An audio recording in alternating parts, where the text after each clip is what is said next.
Good morning everyone. यहाँ पर मैं उठने के बाद फ्रेश होने के बाद मैंने गर्म पानी लिया और गर्म पानी लेकर सीधा पहुंची बालकनी में, जहाँ सबसे पहले मेरी नज़र चांद पर पड़ी जो बहुत सुंदर लग रहा था। फिर मैं बैठ गई बालकनी में पानी पीने के लिए। पानी पीते पीते अचानक से एक छिपकली आ जाती है और मैं डर कर खड़ी हो जाती हूँ। पानी का गिलास वहीं छोड़ देती हूँ और जब वो छिपकली चली जाती है, छिपकली के चले जाने के बाद मैं बैठ जाती हूँ ध्यान में। ध्यान में बैठकर मैं कुछ मंत्रों का जाप करती हूँ और अपने ईश्वर को याद करती हूँ। कुछ देर ध्यान में बैठने के बाद फिर मेरा एक चीज और ध्यान खींच रहा था, वो था चांद। फिर मैं उसको वापस निहारने लग जाती हूँ। चांद को निहारने के बाद मैं जाती हूँ नीचे। नीचे बनाती हूँ मैं चाय और ये कुछ स्प्राउट मैंने उबालने के लिए रख दिया है और ये तोरई जिसकी मैं सब्जी बनाऊंगी। तो यहाँ चाय बनाते बनाते मैं तोरई भी छील रही थी। यहाँ जैसे ही मेरी चाय बनकर तैयार हुई, मेरी तोरई छिल चुकी थी और फिर उसके बाद मैंने इसकी कटिंग कर कर सब्जी बना दी और फिर मैंने अपने पति का लंच तैयार कर दिया और दूध भी उबाल दिया। फिर मैं आ गई थी ऊपर। ऊपर आने के बाद मैंने ये लकड़ियां ऊपर छत पर रख कर आई। फिर बालकनी की सफाई की। बालकनी को मैंने अच्छे से धोया। बालकनी को मैं रोज साफ करती हूँ क्योंकि यहाँ बैठकर मैं पूजा करती हूँ। और बालकनी को साफ करने के बाद मैंने सफाई की बाहर वाले रूम की। बाहर वाले रूम की सफाई मैं सबसे पहले करती हूँ क्योंकि मुझे 8 बजे कुछ भी हो जाए योगा करने बैठना है। तो मैं बाबा रामदेव को देखते देखते योगा करती हूँ।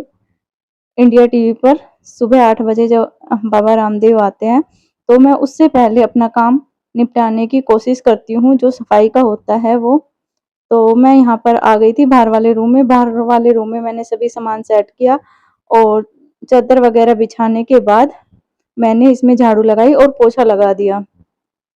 बाकी रूम की सफाई मैं बाद में करती हूँ ताकि अगर मेरा 8 बजे काम कंप्लीट ना हो तो भी मैं योगा इस रूम में बैठकर कर सकूं। तो मैं सबसे पहले इसी रूम की सफाई करती हूँ। तो मैंने सबसे पहले इसी रूम में झाड़ू लगाई और फिर पहले इसमें पोछा लगाया, बाद में और रूम की सफाई की मैंने।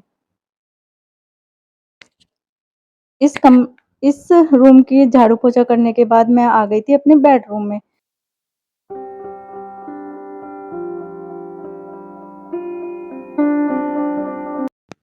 बेडरूम में आने के बाद मैंने यहाँ पर सभी एक्स्ट्रा सामान टेबल पर से और अलमीरा पे से हटाया और डस्टिंग की। रूम की रूम की डस्टिंग करने के बाद मैंने सभी तकियों को हटाया और बेडशीट ठीक की। बेडशीट ठीक की और चादर वगैरह की तय करने के बाद मैंने इस रूम में भी झाड़ू लगा दी। ये चादर मैं आपको दिखा रही थी, इसमें मेरे बेटे ने वही पेंटिंग कर करके खराब की हुई है, जिसको अब मैं ओढ़ने के काम में लेती हूँ। तो अब इस रूम की झाड़ू लगाने के बाद मैं चली गई दूसरे रूम में, जहाँ पर मेरे धुले हुए कपड़ों का ढेर लगा हुआ था। तो मैंने सभी जो तय किए हुए कपड़े थे उनको अलग किया और जो बिना तय के कपड़े थे उनको टोकरी में डाला और इस कमरे की भी डस्टिंग कर दी।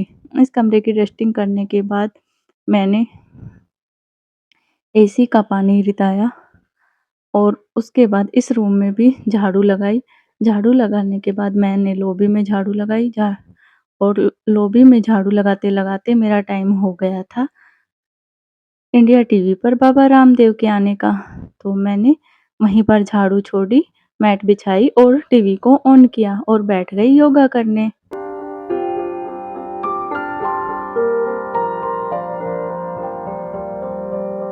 योगा में मैंने सबसे पहले स्टार्ट की तितली आसन से और फिर मैंने कुछ अपने हाथों की एक्सरसाइज की और हाथों की एक्सरसाइज करने के बाद थोड़ी स्ट्रेचिंग की और जॉगिंग की और फिर बाबा रामदेव कर रहे थे शीर्षासन, तो मेरे भी जोश आ गया और मैंने भी दीवार का सहारा लेते हुए शीर्षासन किया।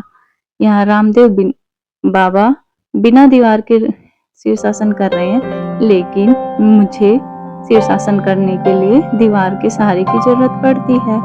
फिर मैंने किया सूर्य नमस्कार। और सूर्य नमस्कार करने के बाद मैंने जो मेरी एक्सरसाइज करती हूँ रोज वही की। एक्सरसाइज वगैरह करने के बाद मैं चली गई थी नहाने, और यहाँ पर मैं नहाकर आ चुकी हूँ। और यहाँ नहाने के बाद मैंने अपनी डेली रूटीन वाली पूजा की।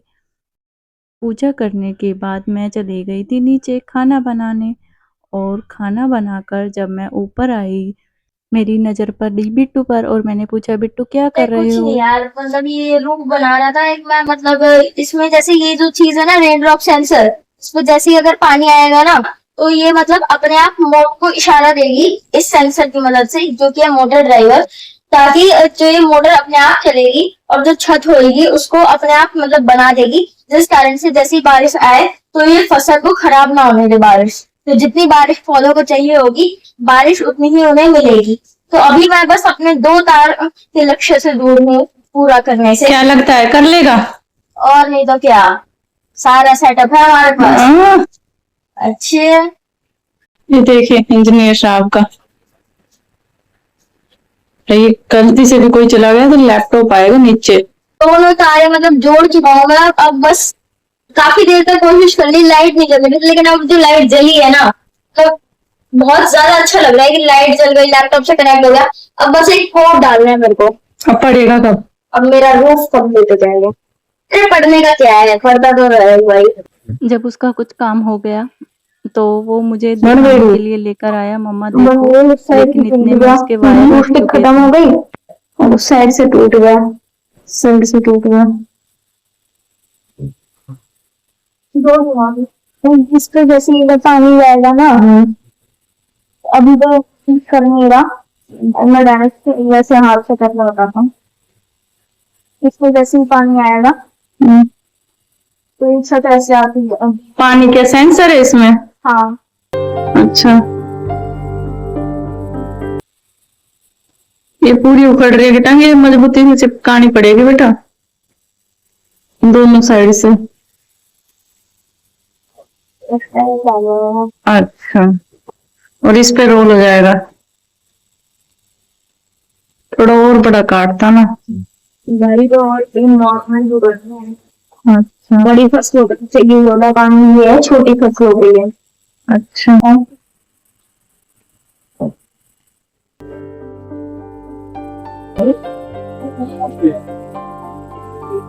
जब वो ग्लू गन से अपना मॉडल तैयार कर रहा था तो उसकी उंगली जल गई, तो वो वायर अच्छे से जॉइंट नहीं कर पा रहा। यहाँ पर उसको वायर जॉइंट करके स्विच लगाना है, लेकिन अभी इसका काम कंप्लीट नहीं है, तो ये खाली मुझे दिखाने के लिए लेकर आया है। और वायर इससे सही ढंग से लग नहीं रहे क्योंकि इसकी एक उंगली जल चुकी है।